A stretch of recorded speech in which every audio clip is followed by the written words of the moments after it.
buddy. Doing what we love, keeping an eye on tech so you don't have to. Happy to have you along. Jay Harrison, Sam Bushman. Tech Watch is the broadcast. We're having a great time already, and we haven't even started. NPITechGuys.com is the website for the show. NetworkProvidersInc.com is the company that underwrites the show. You have got a strategic partner when you look to network providers for guidance in IT. They've got all kinds of things. A help desk, security, endpoint protection, consultants, strategists, security. If you're some kind of a medical establishment, they've got HIPAA-compliant capabilities.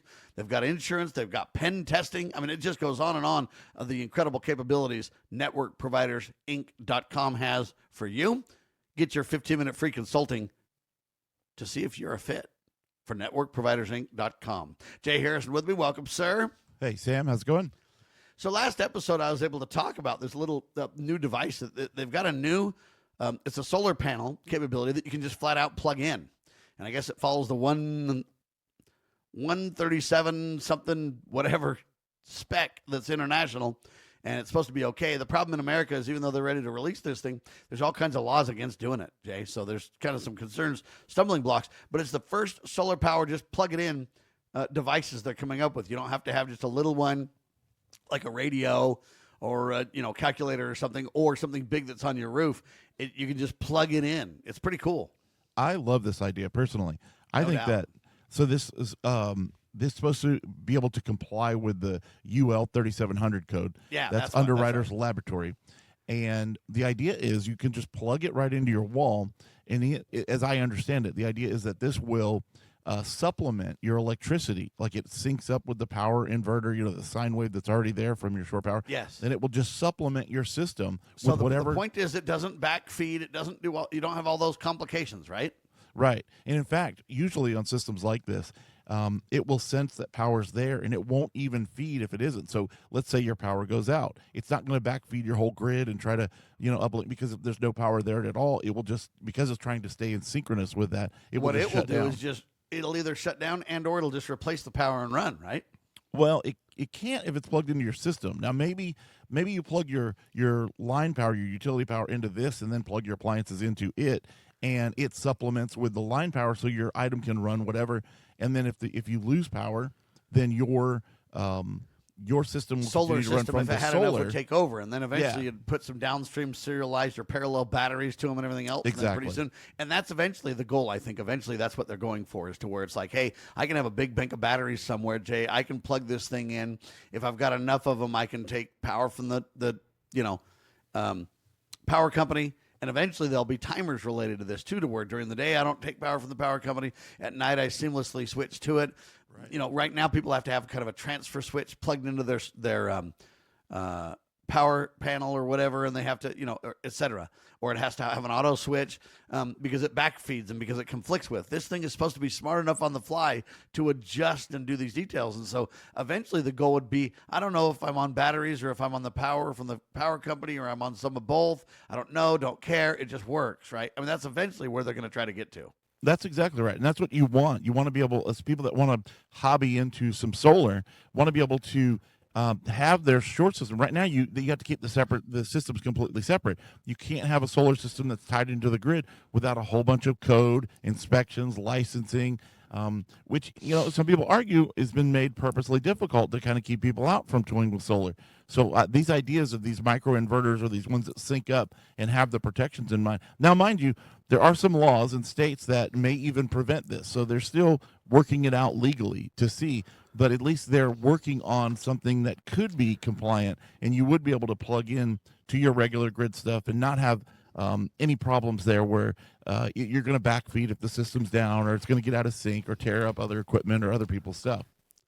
And I get the laws and rules that are designed to protect people. And when you're especially talking about power, Jay, of all kinds of power, and sometimes it's, 110 or whatever, 220, you got to be really careful with some of that. So I do get some of the laws that are designed to protect people, and I understand the need for that and everything else. I just hope that as we innovate and as we bring new market capabilities to the table, especially like this, we're really, needing power big time. Our desire for power is increasing exponentially. So I don't want them to put off and hold off these kind of things for political reasons or for whatever complications. I want them to work through this and get rid of the red tape. But yet I do support the safety side of it. We got to make sure that you're right, that it doesn't misbehave and just shock somebody into oblivion because this or that. There's some things to be concerned about here, right? But there's a lot of people that want just a little bit of supplemental solar, almost like a UPS, where, hey, if I've got sun and I've got a balcony or I've got some south-facing wall, I can put up a couple hundred watts of a few panels, and then, while I'm sleeping at night, my fan or my CPAP or my whatever, my oxygen machine, these things that I want, they can continue, or even just a few lights in the room can continue on, and they don't have to be reliant on grid power and automatically switch over. And or during the day, use the power from the sun whenever it's available and as much as available, and not have to maintain battery banks and all this other kind of stuff. And that is a key thing, I think, that will not only does it help the little guy who wants to be able to do that stuff and kind of toy with it or hobby with it or has some other needs, but that's going to help the electrical grid in general, especially in high peak demand times in the middle of the day when everybody's charging, when everybody's using just tons and tons of air conditioning and everything else. If you're offsetting some of that stuff, that's good for everybody, I think. Yeah, and I really think, for example, if people have an internet connections, a lot of times it can stay up, even if the power goes out for you. And if you can put that on your internet connection at least, then, hey, you can still make phone calls on your Wi-Fi to keep in touch with people. You can still, all I'm saying is there's a lot to that. Just saying, hey, I'm going to keep my internet up, or maybe my alarm system, or, all I'm saying is there's a lot of simple things that could take advantage of this that could really be valuable. So anyway, we'll see what this does, but it's an interesting innovation that I thought was worth bringing to everybody's attention. Very cool stuff. All right, Apple, I don't even know what to do. Is it okay on the radio to say you just want to slap them, Jay? Can I say that? You can say it. As long as I don't mean to be violent, folks, and I never would mean anything like that. I'm just saying this is the stupidest idea I've ever heard of in my entire life. Apple's, quote, new leasing program turns iPhones into dumb phones if payments are missed. Apple is set to unveil its, quote, new device leasing program. They call it Apple Upgrade. I'm calling it a downgrade at this point, which will include, quote, stringent controls on device functionality if users fall behind on payments. The program, as revealed by Bloomberg and reported by 9 to 5 Mag or whatever, features a, quote, restricted mode. And it turns the device into a mere shadow of its, quote, smart capabilities. It's scheduled for launch on July 28th. And this initiative will encompass iPhones, Macs, iPads, and Apple Watches. However, they say the program notably excludes Apple Care benefits and allows, quote, remote interventions for factory resets, et cetera, et cetera. And they say that it creates significant limitations for users while still letting them carry or have app subscription fees. Jay, I don't even know how to respond to this, but I almost really want to leave the whole ecosystem of Apple over this.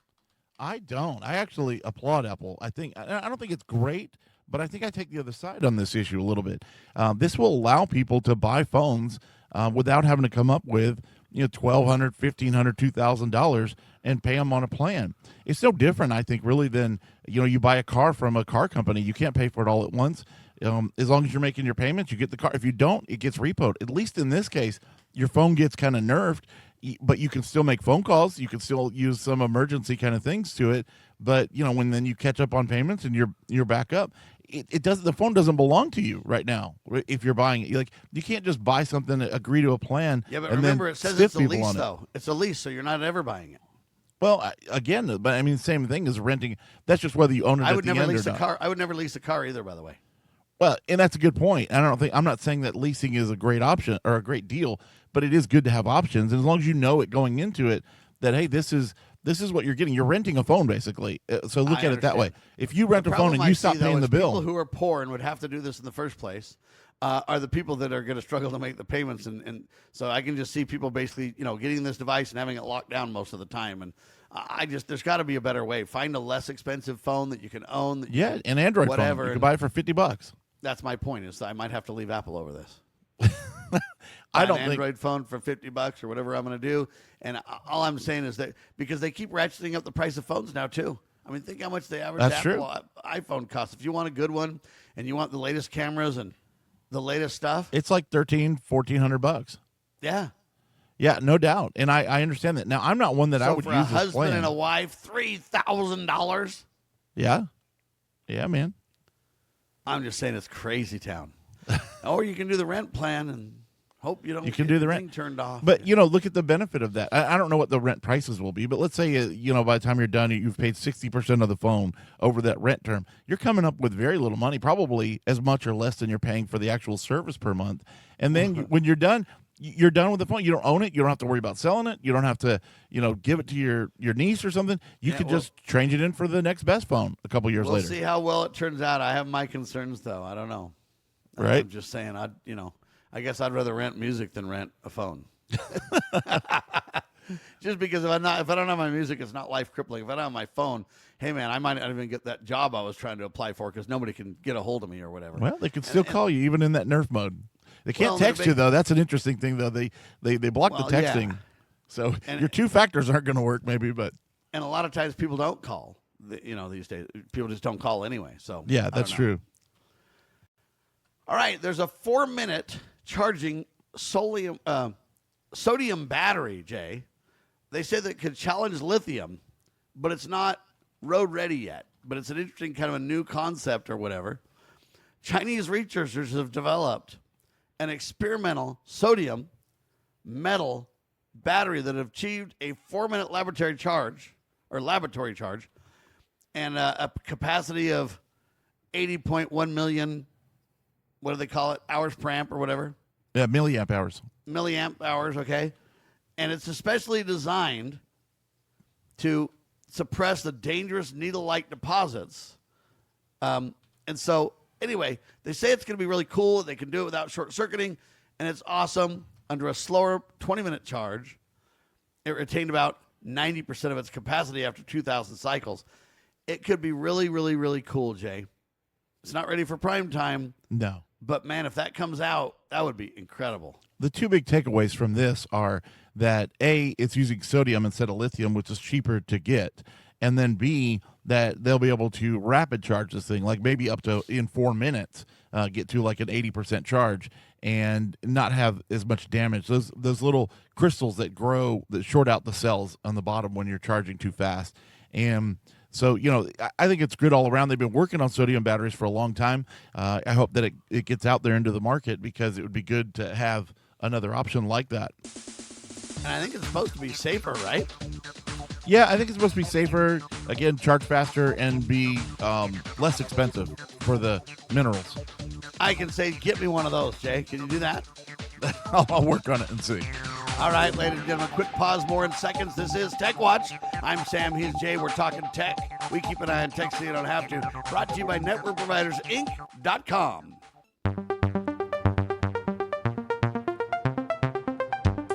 All right, ladies and gentlemen, I don't even know how to respond to this kind of a story, but I'm going to do it anyway. It's weird as all get out. Scientists are proposing a giant plasma airbag to blunt the next solar superstorm, Jay. What do you think of this? I think it's interesting, but I don't know. It's kind of like messing with stuff that maybe you should. It's like, I don't know that it'll work. It's so experimental. It's such a wild concept. I understand why they want to do it. They want to blunt the big solar storms and the radiation that comes if they can do it. I don't know. I kind of support the idea as far as trying because, if you got a big enough magnetic storm, it could really cripple a lot of the earth. All right, so they want to put in 6 bus-sized satellites, roughly 22,500 miles above the earth, to release, what do they call it, barium or calcium or other easily ionized gases. and they would basically have these up there ready, and then when they saw a solar storm coming, they'd release these gases, and then the sunlight would transform the gases into a temporary plasma wall all along the sun's facing Earth magnetic field. It, I don't know, create a cushion, I guess, and just reflect it. They say for the Earth, They say computer simulations suggest the proposed storm wall could cut a superstorm's force by more than half. And the 2024 geomagnetic disturbance, they say they would have cut that one as much as 84%. The idea could protect satellites, GPS communications, electrical grids, but it remains an unbuilt proposal that would cost billions. It would require extremely heavy launches and need extensive environmental testing before they roll it out, Jay. I think this idea is just goofball psychotic because we have only simulations about its possible success, not facts. We just have simulated. And what we don't have is what repercussions will relate to this if we do it in the first place, Jay. Right. We don't know what side effects it'll be. Releasing those kind of gases could do anything to anything. I don't think they've thought it through. I think it's great that they're working on it. It's a cool idea. I like the plan, but like, who's going to pay for it? Like, one country isn't going to pay to defend the entire Earth, right? I mean, maybe the U.S. will do that. I don't know, but it'll be hard to make happen. It's a great concept. I applaud the effort, but like you said, it's very expensive, and also it seems like almost kind of like a one-time thing. I mean, you release all these gases unless you have loads of it where you can do it several times. How do you refill that, baby? Can you do that? It's a physical thing that you're setting. It's not like an electronic barrier or a shields up that you just power up and then you could do it as many times as you need. You're going to have to restock those things and stuff. I think would be way better off trying to figure out how to harness the hardening of electronics and Faraday cage style kind of things. And, I would how can you, anyway, all I'm saying is I think your money's much better spent on Earth doing those kinds of things where it's like, hey, everybody has a Faraday cage and throw all your cell phones in here because this thing's coming, or, Well, not only that, if you harden the electronics themselves, then you make it so much better for everything, for magnetic fields, for a nuclear EMP, or any of that kind of stuff. Your electronics become hardened and better, and I think that's a good plan. Amen to that. All right, the final story of the hour I think that I want to get to, Jay. Waymo's driverless cars. Now, I went in one of those, did an episode where I was in one of those. Nobody was with me. Well, Zach was in the back filming, but it was just me. There was no driver and Zach in the car, and it was crazy. Did the Waymo let you sit up front? Yeah. Wow. It let me sit up front. I was sitting right by nobody. Could you It was kind of strange. Or was there even a steering wheel in it? Was there a steering wheel, Zach? I can't remember. I think there was a steering wheel, yes, but I didn't try to grab it. No, I didn't try to interfere with the car, really. That's probably good. It probably would have kicked you out. Well, I tried to obey the rules and just see what it did, and it was actually pretty smart, and I was impressed with it. Now, here's the interesting thing. Waymo's driverless cars outshine human drivers in safety tests, new study finds. Now, this is an interesting safety test because it's in real-time, real-life tests. A recent independent analysis by the Insurance Institute for Highway Safety now reveals that Waymo's autonomous vehicles are significantly safer than human-driven cars in major U.S. cities. The study, focusing on San Francisco, Phoenix, Los Angeles, and Austin, shows that Waymo cars experience 68% fewer police reportable crashes per mile than human drivers. Despite varying results across cities, the overall data supports the fact and the potential for autonomous vehicles to notably reduce collisions. The study does emphasize the need for improved data collection to better understand and evaluate the safety of driverless technology on a larger scale. I find this fascinating, Jay, because you and I have talked about this, and we said, hey, what's the real deal on this, and where does it stand, and how safe are they really? And after we were in one of those cars, we saw one almost get in a wreck. Here's the question. Was it because it was an autonomous car and it was smart enough to avoid the wreck that it didn't? We assumed it almost caused the wreck. But very, very strange. if we're already to that point, what's it going to be like with AI around for the next 10, 15 years, and we get more cars on the road and more studies and everything else? Even if it's not the case now, even if these studies are flawed, it won't be long till it's beyond debate, Jay. Well, this data is a stark contrast to what Tesla's saying. And I don't know if it's because Right. of two different companies, but these guys are saying roughly that this car is twice as better as a human. Tesla's saying it's like 11 to 1, like a 10-fold magnitude. So which is it? Is it Hold on, tenfold magnitude that humans are better. No, that drivered cars are better. Ones that, Yeah, humans are better. No. I think we're saying the same thing maybe, but different. Tesla's saying humans are better by 10 to 1, 11 to 1. No, it's saying that their automation is better than humans by 10 to 1.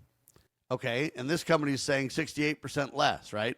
And this So 2 to 1. Saying, 2 to 1 basically that their automation. But both is of them better than agree human with the drivers. point then, right?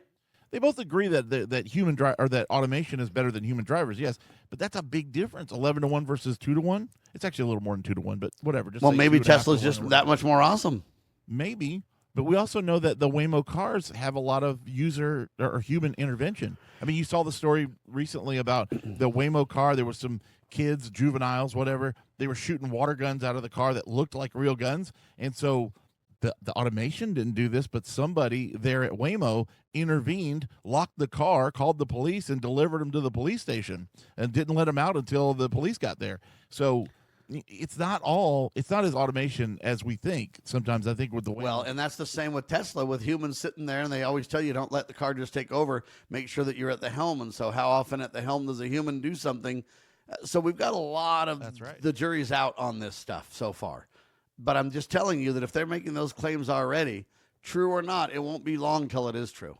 Yeah, but I think that overall the takeaway we can all agree on is the automation is better than humans. It doesn't fall asleep. It doesn't get distracted. It doesn't, not that it's perfect. And of course, it's driving in an environment full of other humans, right? And randomness and well, and the question and becomes, else. once you got, how much will it increase if the other side of the equation is not a human? It's an autonomous vehicle as well. That's right. Because they can communicate with one another, right? Right. That's exactly right. Because it may actually have some exponential value. So how long will it be till they're just going to kick all the humans off the road and say, you guys are unsafe, you're a problem, you're a hazard, get the heck off the roads? I don't think they'll ever kick everybody off the road. It would be unreasonable. I mean, what if your automation is broken, but you still need to drive your car? But I think they may. No, you don't go anywhere, buddy. When the driverless cars just shut down, they block whole city blocks and everything else. You're just down. It's kind of like what happens when you go to a store and the power's out and you can't buy anything. They just simply don't sell you anything anymore.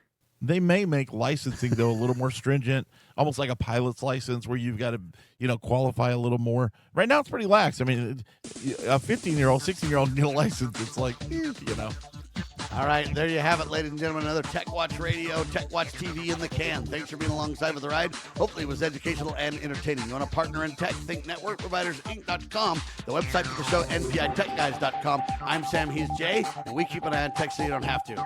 Make it a great tech day, will you? Hey, thanks.